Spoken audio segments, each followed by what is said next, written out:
day, everyone. I'm Mark Vello, and you're listening to Headline News.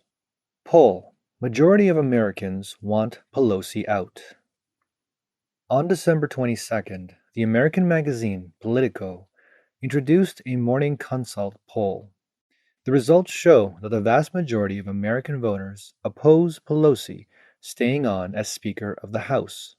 Stephen Shepard, Politico's senior editor and author of the article, said that when the new Congress begins, 56% of voters say Pelosi should step down from her seat as Speaker of the House, and only 31% say she should remain as the Speaker.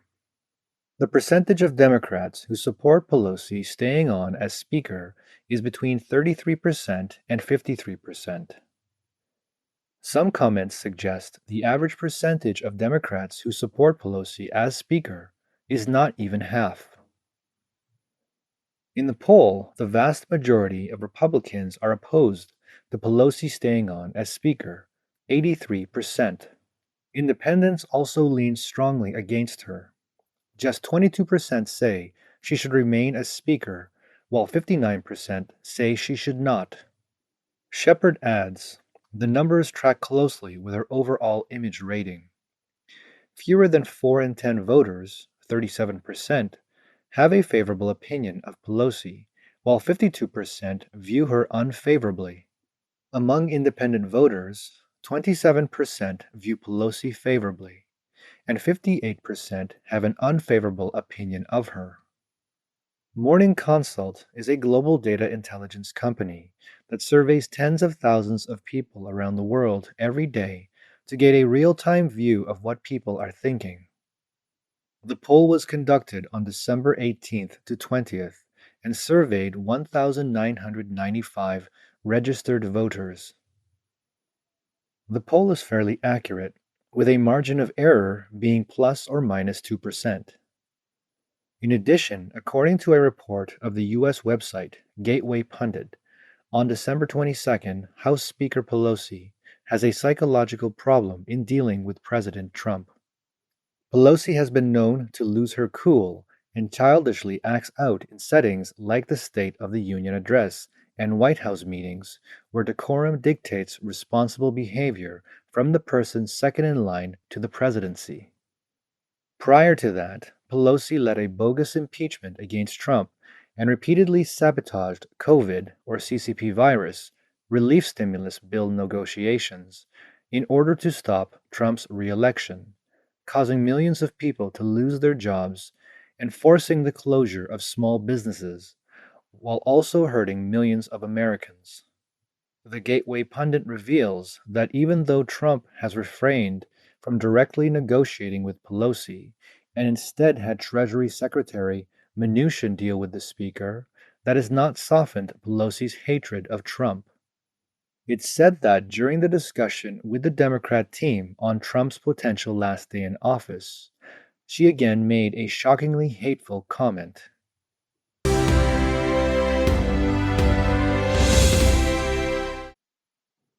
U.S. adds sanctions against the Communist Party of China's 7 Sons of National Defense.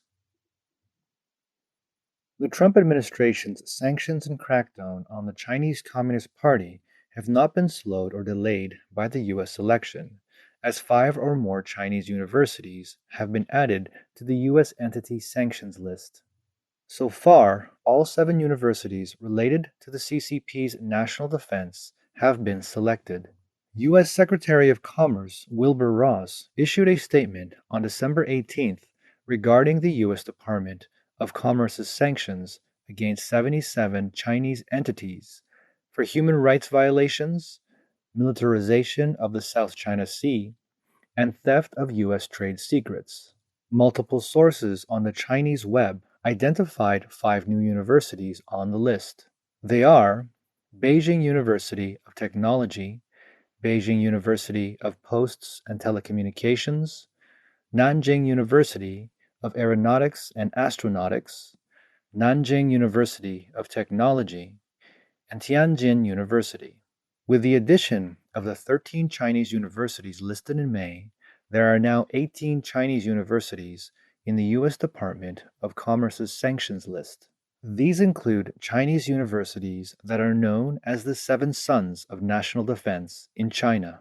The newly added Beijing Institute of Technology, Nanjing University of Aeronautics and Astronautics, and Nanjing University of Technology, combined with the ones added last time, which includes Northwestern Polytechnic University, Beijing University of Aeronautics and Astronautics, Harbin Institute of Technology, and Harbin Engineering University, are reportedly involved in China's military industry, weapons, equipment, aerospace, electronic information, chemical and materials projects. According to RFI, Commerce Secretary Wilbur Ross said the designations will restrict U.S. companies' abilities to do business with the firms. However, some analysts say that the Chinese Communist Party may be able to obtain sensitive technologies in other names and through other means. Previously, Washington had banned students and researchers from these schools with Chinese military backgrounds from entering certain sensitive areas at U.S. colleges and universities to prevent the theft of U.S. high technology. Around midnight between December 16th and the 18th, the U.S. State Department sent out more than 10 tweets in a row, emphasizing that the Chinese Communist Party poses the greatest security threat to the United States from various aspects, including national sovereignty, national security, academic freedom, international affairs, financial markets, 5G, and cybersecurity.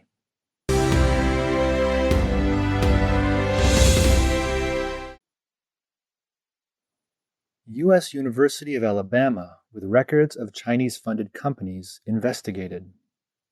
On December 22nd, the U.S. Department of Education asked the University of Alabama, UA, to provide records of any contracts with more than 20 Chinese Communist government-funded universities and companies, as well as the receipt of gifts or donation agreements. The list of Chinese-funded companies include Huawei Technologies Company. The request was made in a letter from the ED's Office of General Counsel to the President of the University of Alabama, or UA, based on Section 117 of the Higher Education Act of 1965, which requires institutions of higher education to report any contracts or gifts from or with a foreign source. The letter lists more than 20 Chinese universities and companies, including Peking University and Xi'an Jiaotong University.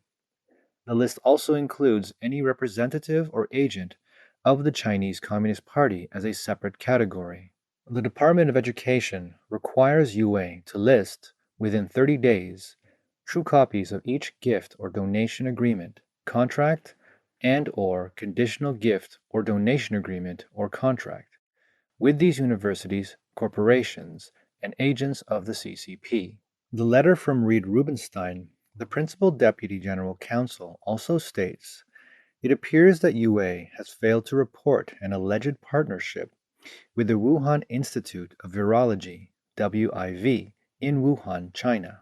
UA denies having a partnership with WIV, but mentions that the UA reference cited on the WIV website caught their attention earlier this year. After the review, they found no connection with WIV, which has no reason to list the UA on its website, and they have asked WIV to remove references to the UA from its website. The UA has also notified the Department of Education to this effect. Betsy DeVos, the Secretary of Education, said, "The threat is real, so we took action to make sure the public is afforded the transparency the law requires." She also said, "We found pervasive non-compliance by higher ed institutions and significant foreign entanglement with America's colleges and universities."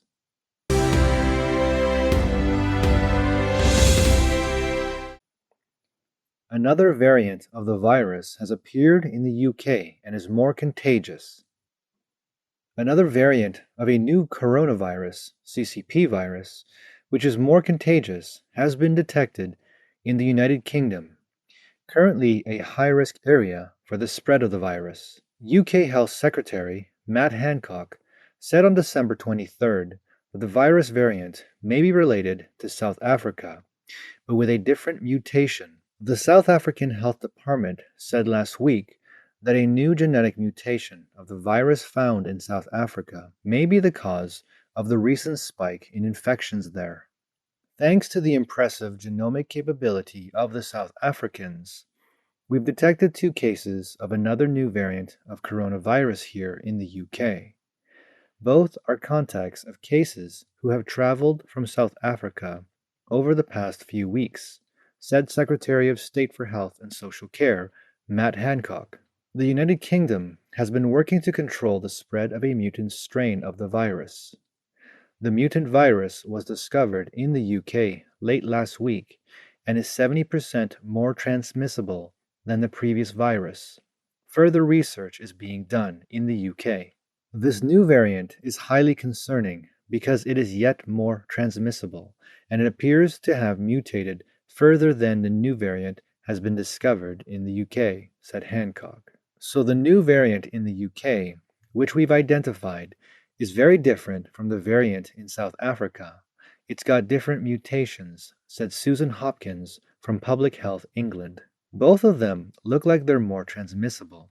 We have more evidence on the transmission for the UK variant because we've been studying that in great detail with academic partners. We're still learning about the South African variant, said Hopkins. Countries around the world have closed their borders to the United Kingdom and South Africa in recent days after new rapidly spreading variants of the CCP virus were identified. Hopkins expressed confidence that the spread of the South African-linked variant would be controlled, saying the vaccine that has been developed should be effective.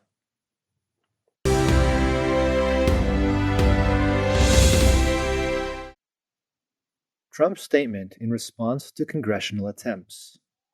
On December 23rd, President Trump exercised his veto power over the National Defense Authorization Act for fiscal year 2021 that was passed by Congress.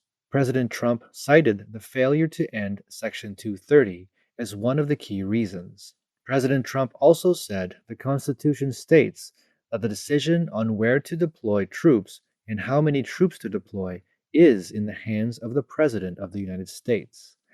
Congress may not usurp that power.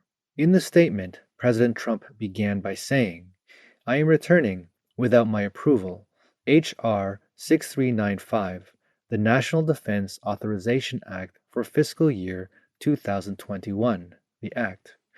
My administration recognizes the importance of the Act to our national security.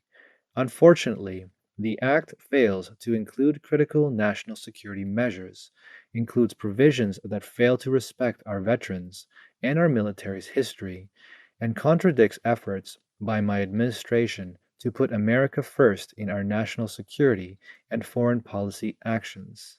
It is a gift to China and Russia. In the 6th paragraph of the statement, President Trump highlighted that Article 2 of the Constitution makes the President the Commander-in-Chief of the Army and Navy of the United States and vests in him the executive power. Therefore, the decision regarding how many troops to deploy and where, including in Afghanistan, Germany, and South Korea, rests with him. The Congress may not arrogate this authority to itself directly or indirectly as purported spending restrictions. This passage carries more weight than all the other content. Also, on December 22nd, conservative commentator Chuck Callesto tweeted that one of the reasons President Trump vetoed the bill, in addition to the fact that Section 230 remains unrepealed, was because the National Defense Authorization Act contains provisions that repeal the President's use of the Counterinsurgency Act. A reporter found that there was indeed an amendment in the National Defense Authorization Act in July that required the President to certify the Counterinsurgency Act to Congress before invoking it. However, this amendment was controversial in Congress and failed to be included in the final bill. The current defense budget bill does not include anything related to the Counterinsurgency Act. The amendment, introduced by Democratic U.S. Representative Veronica Escobar and supported by two other Democratic members, essentially states that the President cannot invoke the authority of the Counterinsurgency Act unless the President and the Secretary of Defense can certify to Congress that the state in question is unable or unwilling to suppress the insurrection. But the amendment was opposed by Republican Congressman Doug Lamborn, who said this amendment would be a major change to the Insurrection Act first invoked by Thomas Jefferson more than 200 years ago. Under this amendment, the President would not be able to act quickly in the event of riots not being controlled at the state or municipal level. Although this amendment to the Counterinsurgency Act has literally disappeared, the attempted arrogation of military power over President Trump does not appear to have been defeated. This concludes today's broadcast. Thank you for your time, and stay tuned for the next Headline News.